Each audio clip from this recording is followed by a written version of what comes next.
Hey everybody, I'm coming back at y'all with another video as promised. And this time what I want to do is do a review on SWV's new album called Still. And I know I'm kind of late doing this review because their album came out like last week on Friday on the 5th. And today's the 13th on Saturday. And I'm just now getting to the review for SWV's new album. And before I go into this review, let me just say this. Um, Y'all know I like to keep it real and keep it 1000 at all times. And whenever I do these reviews, I give y'all my honest opinion. I don't sugarcoat nothing. I tell it like it is. And another thing is that I'm very picky when it comes to music, and I don't like everything what everybody puts out all the time. And not to mention, they also have very few songs that really catches my ear. The very first time that I hear it. So half the time, I'm not gonna even automatically like the song the very first time I hear it. Sometimes I would have to listen to it a few more times just to grow on me and all that stuff. But that's the kind of person I am. And another thing I want to share is that I was on YouTube last night looking at an interview that SWV did. And did y'all know that it took SWV only a week just to record this whole album? And the album has 10 tracks altogether. And you would think the album it would take them like months, even a whole year or more just to put this whole album together, but no. It only took them a whole week, and I just think that's amazing, and what all you can get done in 1 week, especially when recording the album. Cause, for those of you who are in the music business, like, we all know that recording is not easy, cause it takes a whole lot of hard work and dedication. And another thing I want to share with y'all is that did y'all know that SWV's biggest hit Week was originally written for Charlie Wilson? But Charlie Wilson turned it down, so they ended up giving the song to SWV. And we all know the song was written and produced by Brian Morgan, who written, some of SWV's earlier hits like Right Here, I'm So Into You, and all those other songs. But anyhow, not that I got all that out the way, I'm just gonna roll on right into this review. Okay, so let me start off with track number one, Still. And the lead singer was Lily, and Coco was the second lead singer, and this is one of my favorite songs right here. Especially like the part that really stood out to me the most was that when Coco hit that high note. I think it was a G sharp. Please correct me if I'm wrong for those of you who are experts in music. But the middle towards the end of the song, Coco hit that high note, and I believe it was a G sharp 5. I'm not really sure, but just feel free to correct me. For those of you who are into music like that. But still, it's one of my favorite songs on the album, man. That's the first track on the new album. So I recommend y'all getting that song still. The title track. And track number two, MCE, which is Man Crush Every Day. Um, I'm gonna be honest, like I wasn't really feeling the song. Like it was okay, but and not to mention this was also the second single off their new album still. And it came out in December, a couple of months ago. And I wasn't really feeling the song. Like I thought the song was pretty decent, but I prefer Ain't No Man over Man Crush Every Day. But I just had to listen to it a few more times, then it will eventually grow on me, I hope. And let me see.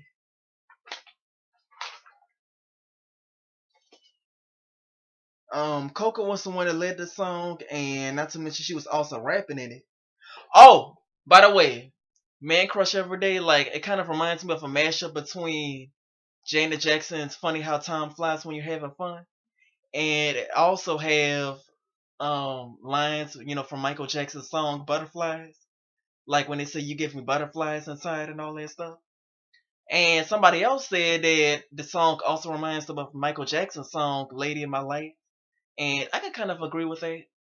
But, other than that, I thought the song was pretty decent, but it's not one of my favorites. And, I would just have to listen to it a few more times just to grow on me, if it does grow on me. But that's just my opinion. Okay, moving on. Track number three, On Tonight. And this is the song where Taj had done the lead vocals. Lily was the second lead vocalist in Coco. Now this song right here, this song had a 70s vibe, like it kind of reminded you of that disco era, from back in the day when they had disco music and all that stuff back in the 70s. That's what this song reminds me of, and I thought it was a pretty nice song. Not one of my favorites, but it's a nice song, and Tasha really did her thing. Oh, did I say that Coco was rapping on Man Crush Every Day? She did that little rap, and I also forgot to mention that towards the end of the song, Coco's was kind of giving you that Anita Baker tease. When Anita Baker was singing "Sweet Love" like in the beginning of the song, that's the kind of tease she was giving me at first, from Coco. And let me see. And I already said On Tonight had a 70s vibe, like a disco, kind of reminded you of the disco era from back in the day. That's what the song reminded me of. And Taj really did her thing, and it was a nice song, not one of my favorites, but it's nice though. And okay, track number 4, Let's Make Music. Now, y'all, this is another one of my favorites on the album, and this song was led by Taj, Lily Coco, and the song was basically talking about let me be your favorite song, and I already know what they really mean by let's make music. Like they really want to say let's make love, because that's what they're basically saying. That's what they're basically saying, all throughout the song is that, let's make music, let me be your favorite song and spin me like a record and all that stuff. And I thought it was a pretty nice song, and this is also one of my favorites. And this is another song I recommend y'all get it or download it off of iTunes or whatever. And the song is called "Let's Make Music," and I really enjoyed it. Okay, track number 5, "Ain't No Man," and of course we all have heard this song, before. At least most of us have, anyhow. And this is the first single off their new album, which came out all the way back in August. And I thought it was a pretty nice song. And now here's my thing.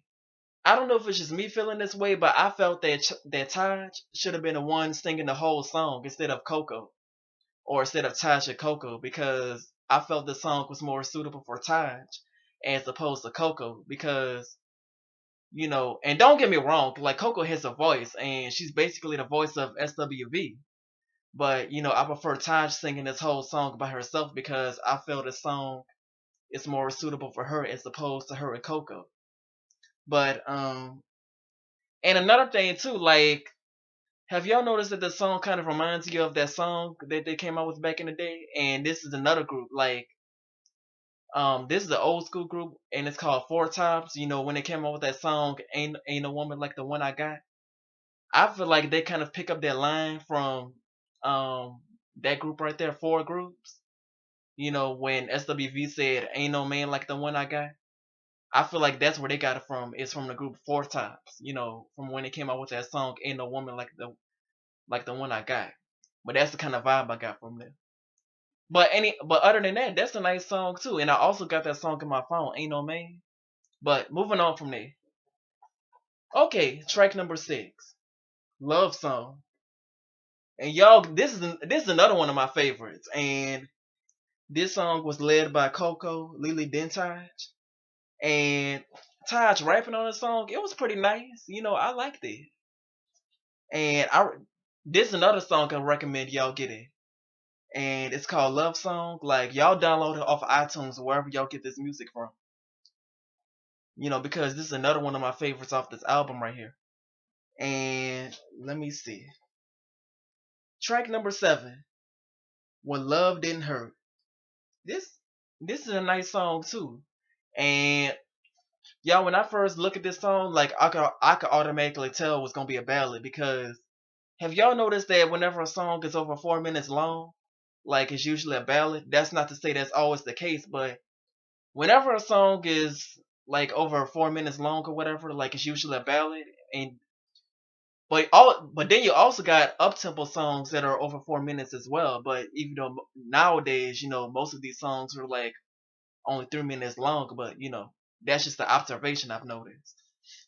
But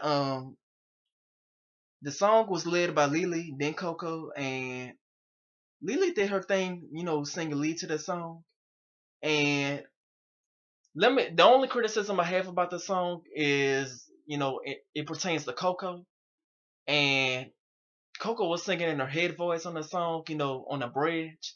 And I didn't really care for it too much, to be honest. Like, I prefer Coco singing in her chest voice or in her mixed voice as opposed to her singing in her head voice or in her falsetto, which is, for those of you who don't know, a head voice is basically female falsetto.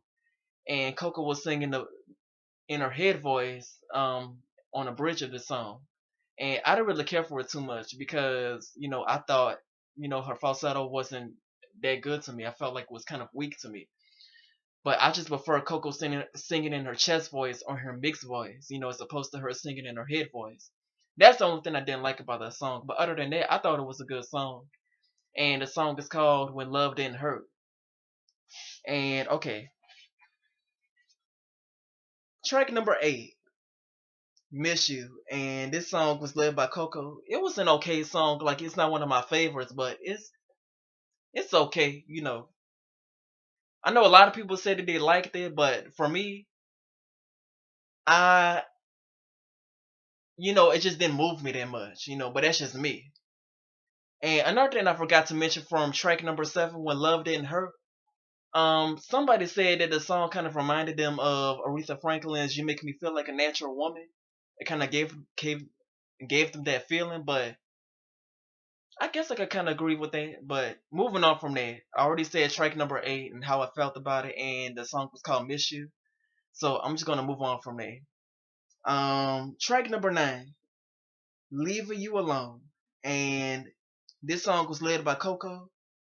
And one of my subscribers had said that the song kind of gave them a 90s vibe, especially like this song sounded like it could have been a part of their 1997 album Release Some Tension, because that's the kind of vibe that I got from as well. And I was like, this song is so 90s. Like, I felt like the song should have been a part of their third album Release Some Tension that they came out with back in 97, because that's the kind of vibe it gave me. Because the song sounded like it came out in 1997. And the song is called Leave You Alone, and it was led by Coco. And it was a pretty nice song. And last but not least, track number 10, What We Gonna Do. And this song was led by Coco, and it's a nice song. It's not one of my favorites, but it's pretty decent. Coco really did her thing, sing a lead to the song. And that's basically about it. This was a solid album overall, and what I would rate this album, I will probably rate this album an A minus. You know, and and like I said before, the songs that I would recommend y'all get it is Still, Let's Make Music, Ain't No Man for those of you that don't have it yet, um, and Love Song. Like, those are the songs that I recommend y'all downloading, off of iTunes or whatever. And that's basically about it. Please like, comment, subscribe, share, and you can follow me on my Twitter at 504 Mark Anthony. And in the meantime, I will see y'all in the next video. Peace.